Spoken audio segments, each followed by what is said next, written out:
Hey guys, I'm here with Nick Cappa from Ram, and he's going to tell us all about the brand new 2019 Ram 1500, and this one's got the HEMI 5.7. All right, Nick, tell us all about it. It's not just the HEMI 5.7, but it's also the HEMI 5.7 with eTorque. 410 pound-feet of torque, 395 horsepower. Well, let's talk about the truck. The idea was to benchmark durability, technology, and efficiency, so let's hit the durability side. If you could build a professional athlete from the get-go, you'd start with the skeletal structure. And that's what Ram engineers did. Made the parts that needed to be strong stronger. In fact, there's splayed rails that come out in front of the tires behind the bumper here to help in an offset collision. They also have a tire blocker and, of course, the suspension itself. So there's really three countermeasures to help the frontal offset collision so that tire does not get into the passenger compartment. Other things we did on the durability side for the frame, which is all new, is 98% high-strength steel. People don't give high-strength steel enough credit, but really somebody had to come up with an idea to be able to put these carbon molecules together to create these boutique steels. In fact, although our frame's longer, wider, and more capable, this truck can now tow 12,750 pounds, the frame itself, just the frame, was 100 pounds lighter, just because we were able to add those new steels to it. Wow, so you're almost 13,000 pounds of towing on the four-door. Is that lower than the two-door? The two-door is only available on a Ram 1500 Classic. You can do a quad cab or a crew cab in the all-new 2019 Ram 1500. Gotcha. Okay, so what else about durability? So other things that you do is the ride quality on the durability side. We actually put bi-valve shocks on all four corners. So you get that first valve is very compliant. It rides really nice, but pickup truck owners hit potholes, hit speed bumps, go off-road, run payloads. So that second valve needs to come into play for those harder hits. So you get the best of both worlds with the bi-valve shocks. Something else we did is improve the brakes. We have the largest brakes in the front end on the truck. So it's now 14.9-inch rotors on the front, 14.8, so they're almost balanced. Great stopping distances, especially if you're carrying the load. All right, okay, so durability. We've got a stronger frame, Stay there, don't move. Oh, all right, hold on. We gotta look where we chose to film this bad boy. So under the hood, like you said, we got that 5.7 liter Hemi. But what's special about this truck is the eTorque system. Now, this combined with a 48-volt battery pack is what encompasses the unit. The eTorque system has 6 different modes of operation to help. Hold it, back up just 2 seconds. So eTorque, that's your hybrid system? Is that what that is? eTorque is the mild hybrid system available on the truck. It's standard on our V6. Every V6 we sell has the eTorque mild hybrid system. On the Hemi, it's available. It's optional. It's an option on the Hemi, okay, but standard on the Pentastar. That's correct. Okay. So you're looking at 395 horsepower, 410 pound-feet of torque on the V8, 269 and 305 on the V6. So let's talk about what the system does, because I think there's a lot of confusion there. 6 different modes of operation. The first mode is stop-start. Everybody expects that. But because it's mounted here and because we have so much power in the 48-volt battery pack, we can actually slow the engine down and start the engine much more efficiently and without anybody even knowing it's happened. It's very quiet. We have another level of separation because we're body on frame too. Now, let me ask you a question. So on our ride over here to this wonderfully aromatic cow stall, was it, I felt the brake regen coming in, and I honestly did not feel the belt kicking on and giving us a little bit of electric power. But it was coming on, wasn't it? No, actually, you're talking about one of the 4th or 5th mode of operation. Okay. Let's talk about the 2nd mode now. So stop-start is good. A lot of people like to turn it off, but I think that if you try it, you'll understand how imperceptible it is really during the stop and the start. Not only that, at a light, 90 seconds at a major stoplight, let's say you miss the light. All 8 injectors on this Hemi would be normally running at idle. But if you just turn that off, let the engine shut it down, for 90 seconds, you save 1.7 ounces of fuel. The average person does that 10 times a day. Don't move. Oh, don't tell me you've got a representation of 10 ounces of fuel. This is 1.7 ounces This is of such fuel. a sales video now. That's, oh within my 90 God. seconds at a stoplight, that's all the injectors. That's what you save. And if you just, so that's how much somebody saves per day? You think they? No, that's just one light. That's 90 seconds. That really? 90 that's seconds. How much fuel? All 8 injectors at a normal stoplight. Now, the average person does this about 10 times a day. So, if you just decide to dump that all out in the ground 10 times, you do not benefit from the stop-start function. So, keep that So, as much as on. you're saying, as much as we all hate that stop-start function, use it. And we all turn it off. take advantage of the fact that on this truck, we made it very, very smooth. Around 1500 stop-start function, it's extremely smooth.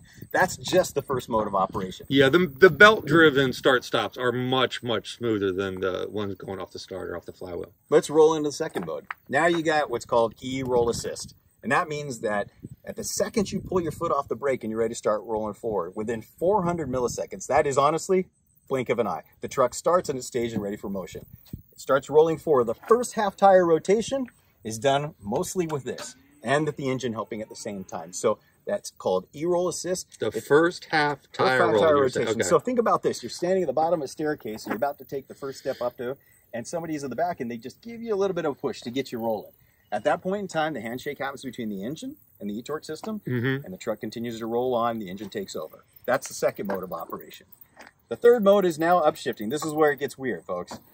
You would not expect the fact that you're going to be able to recapture energy on an upshift, but as the engine RPM goes up, you have that engine spinning at a higher RPM. You need to slow it down, because if you don't slow the engine down before the shift, you get a slap shift. Right. So normally what happens is we scrub that speed in the transmission. Not so with the eTorque system, because now we can create a load on the generator, slow the crankshaft down, slow the engine down for the shift, dump that electricity into the battery pack, so we're actually recapturing energy on upshifts to slow the engine down on the RPM so it's a smoother shift. And it makes a very, very smooth shift. Now you're at speed on the fourth mode of operation. What kind of car did you have, Charlie, when you were growing up? Your first car? My first one was a 78 Z28. Okay, that was a carbureted car, wasn't it? Yep, yep. So that car, you could probably kill the alternator and you could probably run for a week and a half without having to do anything, because nothing ran except for the coil and the starter, maybe the headlights and the radio. Yeah. The battery could last a long time. This truck will last about 15 minutes at normal operation, because there's so much now pulling from the truck. Right. Electric power steering, you're charging your battery on your phone. You got heated seats going. You got the HVAC and all the computers. Yeah, I mean, you're telling me it's not just this truck. It's all these modern vehicles now are just drawn like crazy. The electrical load on the truck is much greater than it was back in the past. So instead of having that parasitic load operate on the engine at highway speeds, we feed off the 48-volt pack. It converts into 12-volt and operates all the 12-volt systems, so you don't have that parasitic loss. Imagine riding your bicycle with a brake dragon, and that's what the engine has to do. Yeah. Not now. Not with the eTorque system. We can actually moderate that. So that's spinning free. There's no drag. It's not when you're at highway speeds? Correct. Or it's cruising speeds, yeah. Okay. It's feeding off that 48 system. Well, obviously, you can't do that forever, right? So now you're on the downside. So now you're shifting down. You roll into a turn really hot in a racetrack. What do you hear? You hear downshifting. You hear rev matching. Well, not such really going to take a truck on a racetrack, but you still have to rev match. No, because you guys gave up having a V10 SRT like I was saying. Ram so now you're downshifting. You need to rev match the engine to be able to make a smooth shift. You have to speed up the engine and get that shift smooth. And normally you do that by feeding fuel to the engine and revving it up. Not anymore. We can speed it up with the eTorque motor. Rev up the engine at the crankshaft, make that shift smooth, and we don't have to use any fuel to do it. And now we get to the sixth mode of operation, and that is the most beneficial mode of any hybrid system, and that's regenerative braking. We can recapture energy. When you're just coasting, that drag you feel, it's not the tires, it's not the brakes, it's not air. It is this system putting a drag and creating a generator and dumping that energy into the battery pack. Yeah, I did notice it. The regen kicking on and phasing out is very smooth, and yeah, I liked it. It was really good. Yeah, so you also have blended, and you have, so that's friction and regen. And then during panic stops where you got to hit the brakes hard, eTorque backs out, we let stability control and the friction brakes do the work. Now, you've all heard of Easter eggs in design, but the powertrain engineers have Easter eggs too. If the battery pack is completely full and we have no place to put that regen energy, we will overcool the fan. We'll run that extra electricity into the electric fan. We'll overcool the radiator, so the next time you stop, you can stay in stop-start longer, so that we can utilize electricity for something that normally would be wasted. All right, so if the fan normally it's cut on at 180 degrees, let's say, and you're gonna we have supplemental power. Supplemental power. We have the extra battery power or extra power coming off for regen or something, wherever it's coming from.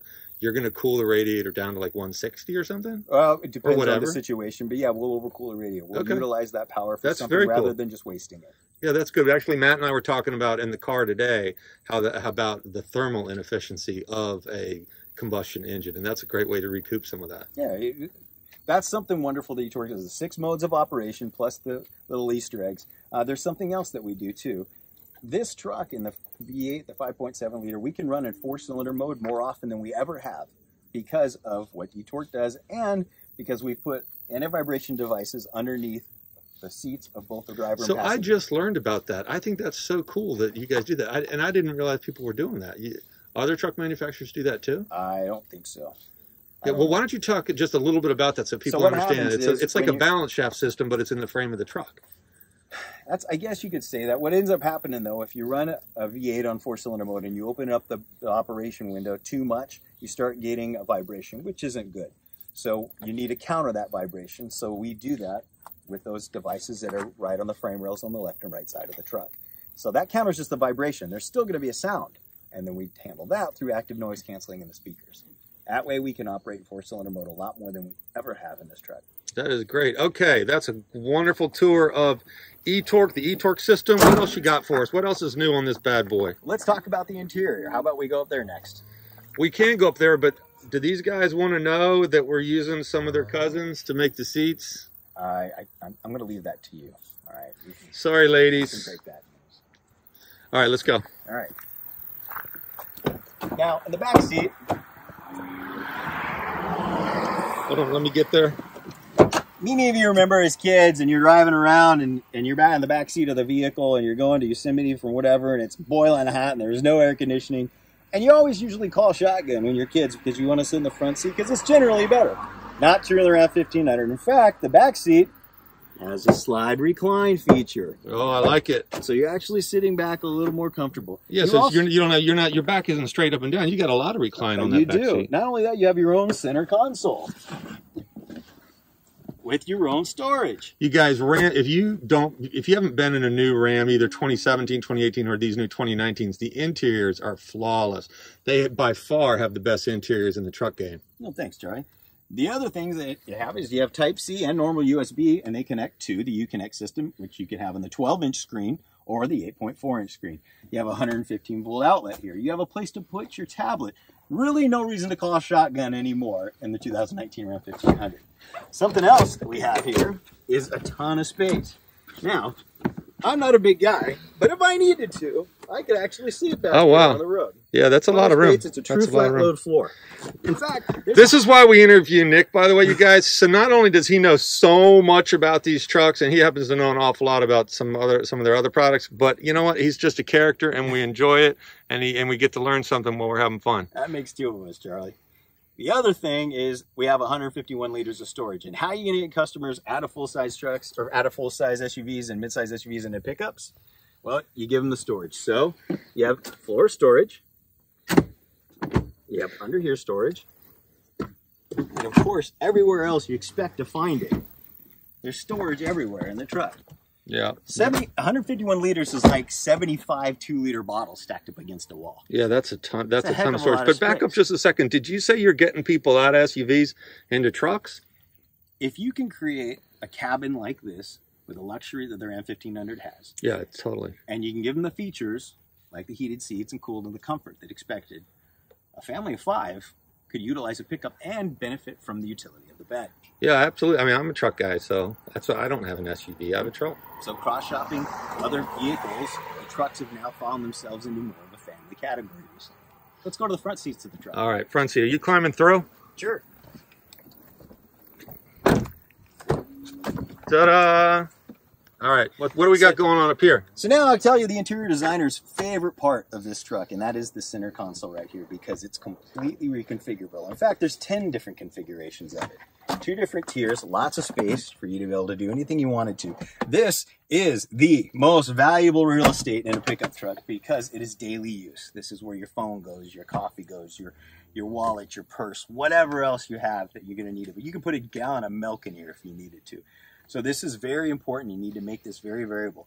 In fact, leave it to a pickup truck to have a place to put your cell phone, plugged in or not. In fact, there's a wireless charging pad. Oh, it's wireless? Mm-hmm. Now, when you're interior of the truck, you sit down, you need to make sure that all your hard points touch soft points. So your elbows hit something soft, even up here, everything's soft touch. Your butt, your hands, everything has got to be on something soft. So the interior designers did a lot of work to make sure that anything you touch on the truck commonly is going to be a soft touch point with a very soft touch material. Now this is the Laramie Trim. we have 2 different levels above this that are even higher quality material. Really? Because yeah, this one they have a huge screen in the other one. This one looks like it's maybe like 8 or 9 inches. You can get the Laramie in a 12-inch screen as well. Oh, it actually comes down to here, right? It's 2 8.4-inch screens stacked on top of each other, actually. So you can do split screen operation. You can have nav on top, radio on the bottom. And you can adjust it to whatever you want it to do. In fact, not only that, it then houses 360 SiriusXM's 360L, which enables you to grab content from the sky, from the cloud. So if you've got a baseball game that you missed, it'll record that for you. You can play it back another time. So it's kind of like a DV radio. Okay, so we're getting a little long in the tooth. We talked a little about the interior. We talked about the eTorque. We talked about durability. Anything else? How about 10 square feet of sky? Oh yeah, look at that. Look at the size of that. Isn't that awesome? That's 10 square feet. That is fantastic. And that is the all-new 2019 Ram 1500. Still have air suspension. You have the eTorque system, an all-new interior, the 12-inch screen, and a great look. That's awesome. Well, Nick, thanks a lot for your time. I appreciate you coming out here and educating the Roadfly viewers on the 2019 Ram 1500 HEMI eTorque. eTorque. All right. Charlie. Thanks.